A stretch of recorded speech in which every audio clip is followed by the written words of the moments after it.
pas mort, voilà. Alors, imaginons que l'argent, là, on en oublie tout. Hein. Il n'y a que 500, elle est là, la plus riche, elle a 500 euros. Vous, la classe moyenne, vous avez que 10 euros. Il n'y a que ça, voilà, que 10 euros. Et vous avez très faim. Elle n'a pas faim, et vous, vous avez très faim. Et vous, là, les pauvres, au fond, là, vous avez faim aussi, hein, mais vous devez 500 euros à Madame Bettencourt. Voilà. Et il n'y a qu'une pomme à manger. Un peu pourri, mais il n'y a qu'une pomme. Voilà. Ma question, c'est quel est le prix de la pomme? Tac, tac, tac, tac, tac, tac, tac, tac, tac, tac. Il n'y a que 10 euros. Là-dedans, il n'y a qu'une pomme à manger. Voyons. Hein?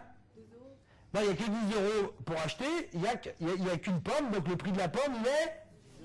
Oh! Voilà.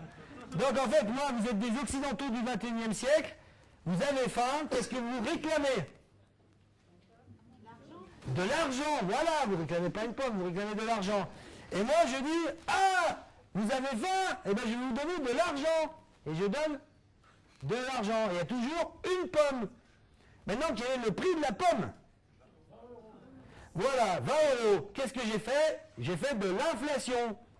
Voilà, j'ai pas créé de la richesse, j'ai créé de l'inflation, j'ai créé de l'argent. En fait, l'argent, c'est un outil d'échange ou de stockage, mais ça ne crée pas de la richesse. En fait, c'est quoi qui crée de la richesse? C'est, pour créer de la richesse, il faut avoir de la nature ou de l'énergie, il faut avoir du travail et du savoir-faire et du temps. Globalement, pour faire une pomme, il faut un champ, il faut savoir faire pousser les pommiers, et il faut du temps, parce que ça met du temps à pousser. Mais, en fait, on confond, il y a un truc qui est grave dans notre société, c'est qu'on confond l'image de la richesse et la richesse. Pour bien faire comprendre, c'est comme si on confondait moi et ça. Ça, c'est une photo de moi, et ça, c'est moi. Si j'ai deux photos de moi, il n'y a pas de moi. Vous comprenez? Voilà. Voilà. Donc c'est ça, mais le problème, c'est que dans nos sociétés, on confond ça. Ça paraît bête ce que je dis, mais c'est quand même assez réel. Alors, moi j'ai compris. Alors, qu'est-ce qui se passe? On a fait de l'inflation. Est-ce qu'on a intérêt à faire de l'inflation? Alors, quand vous entendez on a intérêt, ça c'est une question à la con. Voilà. Le on est un con. On n'a pas tous les mêmes intérêts. Quand vous entendez un homme politique, un économiste ou n'importe quoi, tout le monde n'a pas les mêmes intérêts.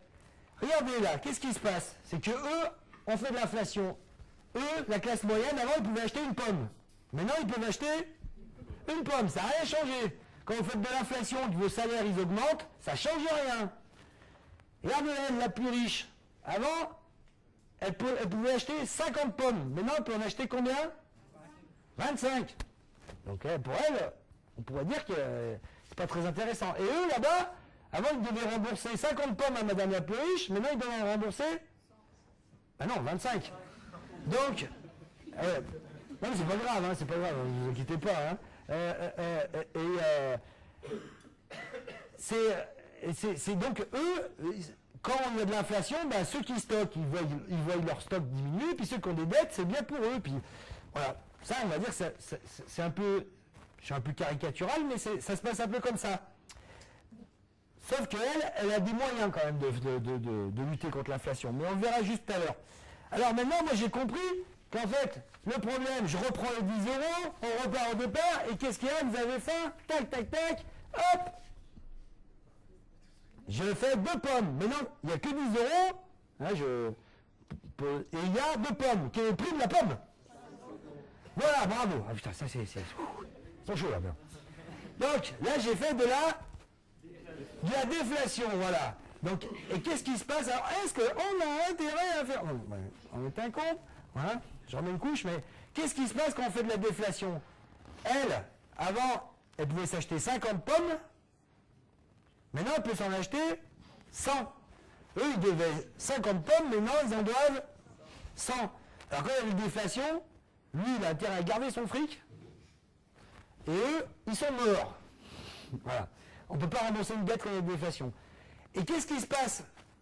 Parce que la déflation, c'est quelque chose encore plus terrible que l'inflation, c'est ce qu'on est en train de vivre, c'est que, vous voyez, moi, j'ai produit la pomme, j'ai payé mes gars, je pensais vraiment quand même la vendre 10 euros, puis maintenant, il faut que je la vende que 5 euros. Qu'est-ce qui se passe? C'est que j'ai pas envie de la vendre 5 euros. Donc, je la vends, celle-là, à 10. Je la vends à 10. Et la deuxième pomme, eh bien, elle pourrit. C'est ce qu'on appelle la pauvreté artificielle. C'est que la pomme, elle ne trouve pas preneur. Pas parce qu'il manque de la richesse, c'est parce qu'il manque des moyens d'échanger. C'est ce qu'on appelle la pauvreté artificielle. Pour bien faire comprendre, c'est quand il y a 1 milliard de personnes qui meurent de faim alors qu'on surproduit et qu'on met le blé dans les bagnoles, c'est juste que ces gens-là, ils n'ont pas les moyens d'échanger, d'acheter ça, mais c'est pas qu'il manque la richesse. La déflation, c'est comme quand ce qui se passe en Grèce actuellement, quand le médecin est au chômage et que le chômeur n'a pas l'argent pour se soigner. C'est pas qu'il manque la richesse, c'est qu'il manque le moyen d'échanger. Et ça, dans l'histoire, tout le long, surtout quand on a utilisé l'or, ça a été un vrai problème, la déflation. Mais lui, globalement, ça le touche moins. Et le problème de la déflation, c'est que ça bloque les échanges, parce que tous ceux qui ont de l'argent de côté, ils ont intérêt à stocker. Donc le premier écueil de l'inflation qui est on perd confiance dans la monnaie. Le deuxième, c'est qu'on arrête de faire circuler. Alors, qu'est-ce qui se passe? Je rappelle juste une petite histoire qu'en Allemagne, il y a eu une inflation et une déflation. Une inflation en 1923, la France envahit l'Allemagne. Les Allemands impriment des billets pour rembourser leurs dettes, donc il y a une hyperinflation, on perd la confiance dans la monnaie, on change de monnaie et ça repart. Ça a été un moment douloureux, mais ça n'a pas été une catastrophe si grave que ça, sauf pour celui qui voulait récupérer l'argent. En 1930, l'argent américaine qui est en Allemagne repart. Il manque beaucoup d'argent pour faire des échanges. Qu'est-ce que fait la Banque centrale allemande? Il y a des socialistes au pouvoir déjà à cette époque-là. Ils n'impriment pas de billets. Il y a une déflation, il y a 6 millions de chômeurs. Ça finit, enfin vous connaissez l'histoire, ça finit à Auschwitz. Voilà. Donc une déflation, c'est quelque chose de très dangereux. Alors, reprenons ma pomme, voilà, vous voyez, j'ai créé de la... Tac, tac, tac. Je crée, qu'est-ce que je dois faire? J'ai 2 pommes au lieu d'une. Je crée, j'ai 20 euros qui est le prix de la pomme. Il y a 20 euros d'argent et il y a 2 pommes. 10 euros, voilà.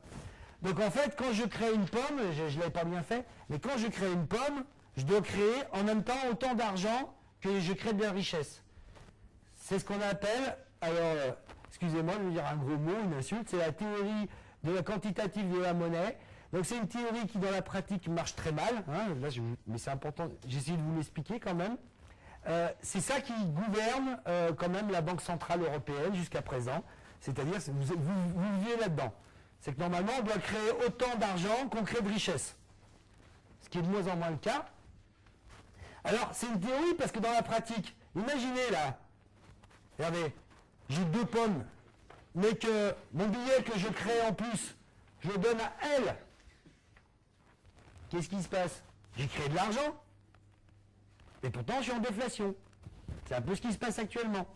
Si je donne l'argent à elle, voilà. Donc, et puis, si elle a les moyens, vous voyez, elle a 500 euros. Imaginez qu'elle décide de s'intéresser à la pomme. Elle a les moyens de racheter la pomme à 30 euros et elle vous la vendre à 30. Elle a les moyens de changer les prix. Elle a les moyens de changer les prix, de faire de l'inflation. C'est exactement ce qui s'est passé dans l'immobilier. Le jour où les gens les plus riches se sont mis à investir dans l'immobilier, ça a créé une inflation dans l'immobilier. Voilà. Donc ça, c'est les 2 précipices de la monnaie. Alors vous avez vu, moi j'ai quand même un boulot qui est très sympa, qui est vachement envié. C'est moi qui crée la monnaie. Vous voyez, c'est un boulot qui est quand même relativement sympa. Même si c'est qu'une image, la monnaie, c'est quand même C'est quand même un boulot très sympa. Alors, en fait, dans l'histoire de l'humanité, les gens, ils vivaient, jusqu'à il y a un siècle, ils vivaient tous dans des villages. Et dans un village, ils étaient relativement autonomes, ils n'échangeaient pas grand-chose. Et dans un village, tout le monde se connaît. Donc, on a confiance. Ou pas. Mais la réputation, c'est tout. Alors, qu'est-ce qui se passait? En fait, c'est que, imaginez, il y a Dédé, il a besoin d'un mouton pour la circoncision de son fils, et qu'il n'a pas de mouton. Alors il va voir Robert, et il dit, file-moi ton mouton. Et Robert, il lui file son mouton. Et qu'est-ce qu'il lui donne en contrepartie? Tu donnes pas grand-chose, tu donnes en fait un bout de papier. Généralement, autrefois, ça pouvait être un coquillage, ça pouvait être un bout de bois. Voilà. Je reconnais que toi, tu reconnais que tu dois un mouton à lui. Et toi, tu avais besoin d'un poulet. Et donc, tu l'échangeais avec la dette. Voilà. Et en fait, la dette, l'argent, était créé en même temps qu'il y avait une dette. Voilà. Donc, dès qu'on avait besoin d'échanger, on crée de la monnaie. Oui. Est-ce qu'il y avait un rapport d'équivalence